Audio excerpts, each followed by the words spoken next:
Good afternoon, everyone. Welcome back.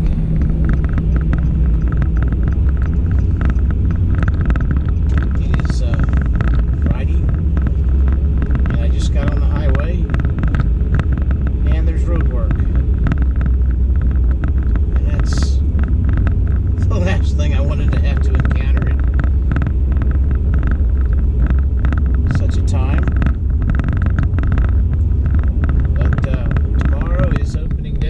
Muzzle loader season, and I am on my way.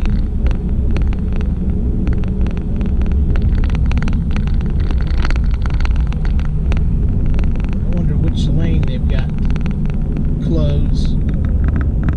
I see there's a patrol car up ahead. Might have been a wreck.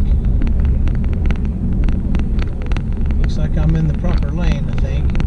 Anyway, I'll keep you updated.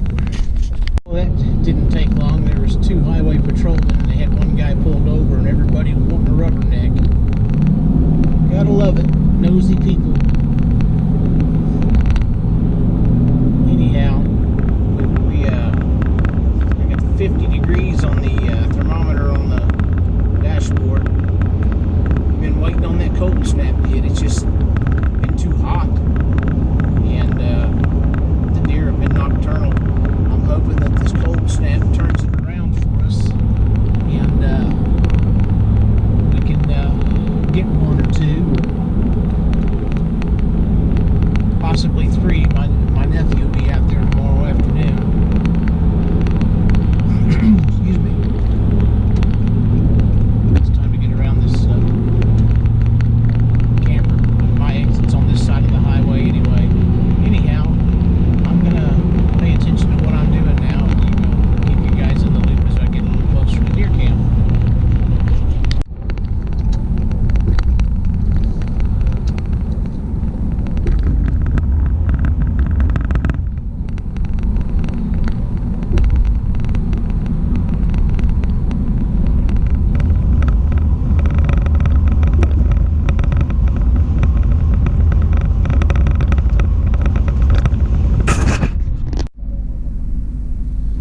Hopefully I got the technical difficulties worked out of that GoPro. I was having issues. I stopped in, it then picked up exchanged a propane bottle, and picked up my brother and I a pizza. I got a couple of liter bottles of tea. Talked to my nephew on the way here to find out if he's still I gave him some accessories for that black powder gun he's got, and I guess he's misplaced the powder measure. I double checked my stuff while I was waiting on that pizza, and I don't have one, so I know where it went. Hopefully he can find it. But anyway, yeah, I'm about maybe 10-15 minutes away from the deer camp. I'm gonna shut this camera off and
Alright guys, welcome back.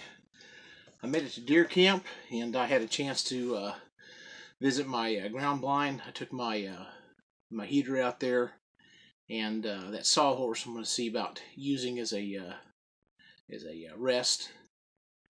And one of the things that I noticed while I was going out there to the ground blind was that I didn't see any fresh tracks at all in that sand road. Then I went and checked the feeder, and it went off.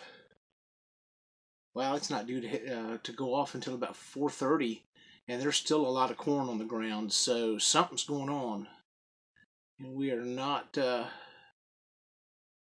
nothing coming around, and that concerns me. So I don't know if there's been too much activity going on during the day. I know that he's been doing some groundwork as far as using his tractor and stuff. But yeah, that feeder went off this morning. I want to say it was around 6:30, and it's set to come on again at 4:30. And there's a lot of corn on the ground. So like I said, I don't know. I got a feeling that we're probably going to have to move locations or something. You would think that they'd be over there getting that corn. Hell, the crows aren't even getting the corn, so I wonder what's going on. Anyway, gosh, leave a comment if you think you know what might be going on. But I think there might be too much activity going on around here, and have got them driven off or something. Anyway. I'm going to finish getting set up, so I'll bring you back here if something cool happens. Like I said, I'm not real hopeful. We'll see. It's in God's hands. Well, let me correct myself. I wasn't aware. For some reason, I was thinking it was 3:30, and it's not. It's 5:30, so the feeder has gone off already, and what I probably saw was just the corn that dropped out or was slung out from that last go round. So okay, that makes me feel a little better. Still, I got over here, my brother's ground blind had been blown over, and we put some tent stakes down, so we're gonna have to find him a spot. Yeah, anyway, I haven't fired the generator up yet. It's still light out, and heck, I've got the burner going on the stove, and it'll warm this place up here pretty quick, and at least have it nice and excuse me. I hope I'm not going to do that all morning.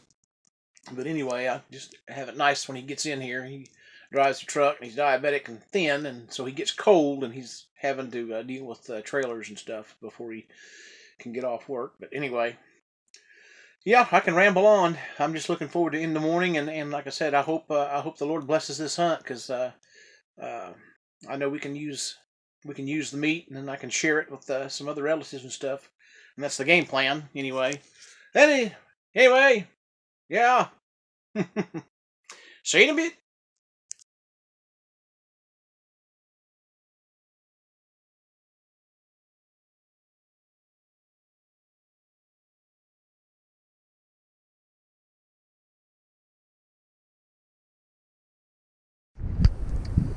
Okay, little update.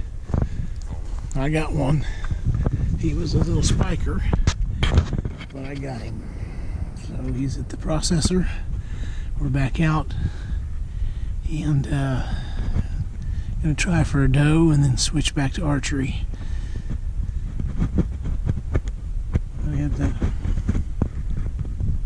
Found a new processor that we're gonna start using. Evidently, he's the type of processor that you get all your deer meat back. They don't hold anything back from you, so they can make their summer sausage to sell for a donation. That is just really jacked up, but it's happened to us twice now. Anyway. Oh yeah. I made sure I brought them home. I'll make some sort of little hat rack or lantern holder or something. They're not very big, but you know, it is what it is. I prayed and received, and I ain't gonna complain. All right, be back shortly. Chris isn't here, so y'all are gonna have to starve. Colton! Wakey, wakey!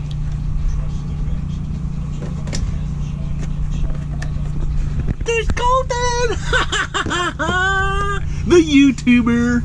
Yep. Yeah, he's not gonna hunt. He left his big boy underwear at home. Mm-hmm. I got one. You're 4 down. Yep. 4. 4. 4. I can count that many. That's 4. Yeah. Left his big boy underwear at home, and then you told him you have one. You gonna share yours with him? All right, folks. It's Sunday, 12:55. It's really drizzly and stuff, kind of cold, and we decided that's enough. But yeah, my phone is blowing up. I've been having so much trouble with my phone that I didn't get the videos that I wanted to get, especially after shooting that small buck.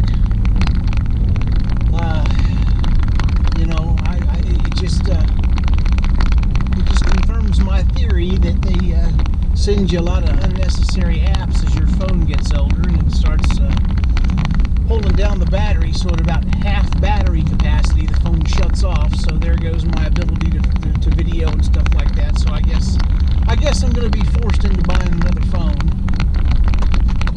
and I'm thinking seriously about switching phone services because they stink out here where we're hunting. Of course they stink at a lot of places, and of course it could be the phone, but anyway, I'll end that rant right now. But we had a good weekend. Like I said, he had a deformed antler, so he's officially a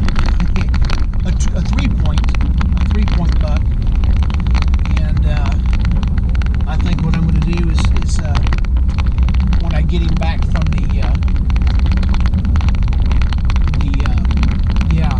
processor, I'll take photographs of all that meat spread out on the table and see if they can guess how many points that buck was. Because they sure do like to give people a hard time for shooting the younger bucks. But, you know, I'm not after trophies. I mean, they're nice, and don't get me wrong, if I get one, I would love to have one done with a shoulder mount and put him on the wall. But at the end of the day, it's what fills the freezer. And he dressed out after they skinned him and took his head. He was 74 pounds. The guy said I should be getting roughly about 60 pounds worth of meat. And I thought, wow, that's quite a bit. But, you know, again, you got to also have to be careful where you're taking your deer to get processed. There was a couple of encounters that I had been in where you take a good sized deer in and you get 3 small Walmart sacks back full of meat. It's like, where's the rest of my deer? Where's all you going? And what they're doing, and I promise you that's what they're doing, they're stealing your meat so they can make summer sausage that they can sell at a donation. See, it's illegal to sell that stuff, but if you give them a donation, you can get you a big old tube of summer sausage. And that's how them clowns are getting it. They're stealing. I had the tenderloin stolen off one last year. And then the first year I got a deer, I took it to a place and I got him all back, and we had a bunch of meat. And that's why I was left scratching my head at this other place. And then we took one to a friend of mine that works for brother in the same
doe from the area you're hunting, it's not effective. And from my experience, especially this weekend, it's very effective. I used it just so I could cover my own scent. And you know, you get them, I call them a wick key. It looks like thick cotton or something like that, or some sort of fibrous material that you dip down in that bottle, and then you hang it on a tree branch or just whatever, wherever. And so I did that yesterday morning, and I hung it up. Of course, it was probably about 2 feet away from my head, and oh my God, that stuff's nasty.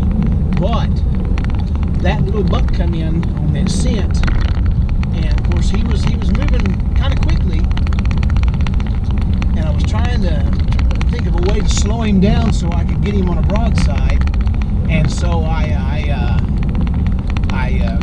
tried to do my own doe bleat. It didn't work out. It turned out is what it ended up, and he whipped around like he was going to take off running the other direction, and again he got a whiff of that estrus, and it stopped him and turned him back around. And so what I ended up doing, he slowed down, but that nose was working that ear, and I had to lead him. So that's what I did. I led him about 6 inches and got him right where I needed to get him. And in the process, I cut my thumb real bad on his ribs. He splintered from that 50 cal, and I cut my index finger a little bit, but I sliced the crap out of my thumb, and it probably needs stitches, but what we did was we super glued it.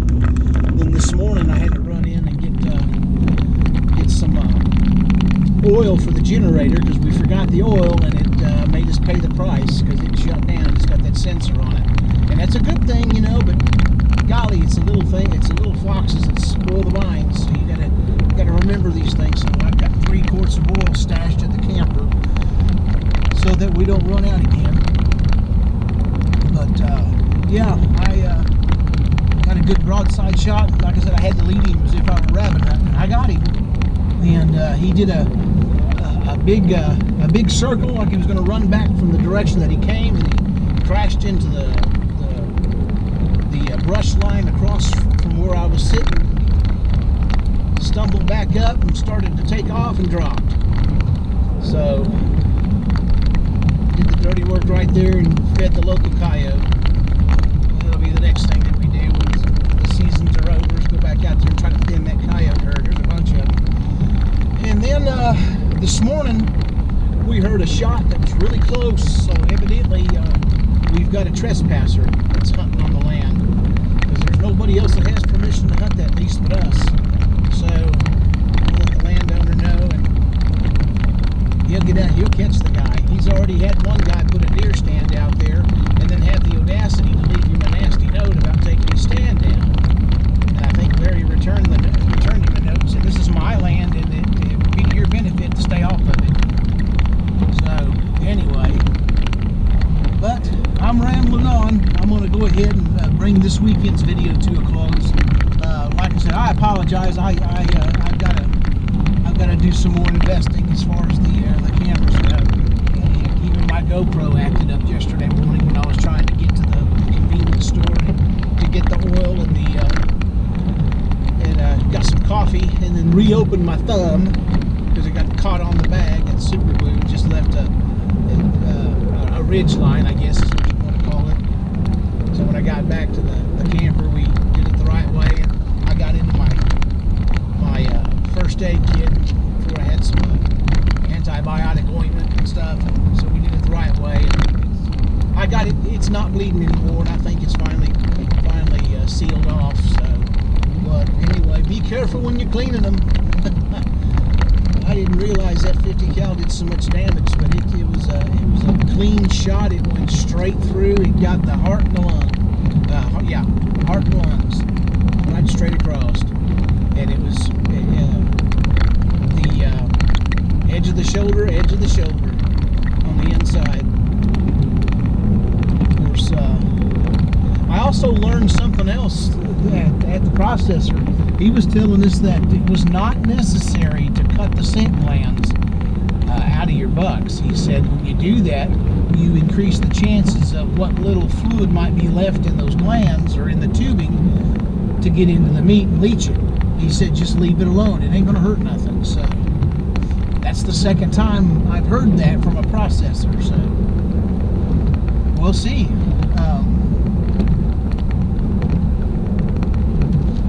Trying to think if there's anything else. I did get to finally use my knife that I bought from George out of Pakua Cutlery. I bought one from him just so I could use for hunting. It's a small Mura knife. It did the job. That little bitty blade and stuff is all you need to get up in there and cut the trachea loose and those sorts of things. And yeah, I think I paid $70 for that little knife.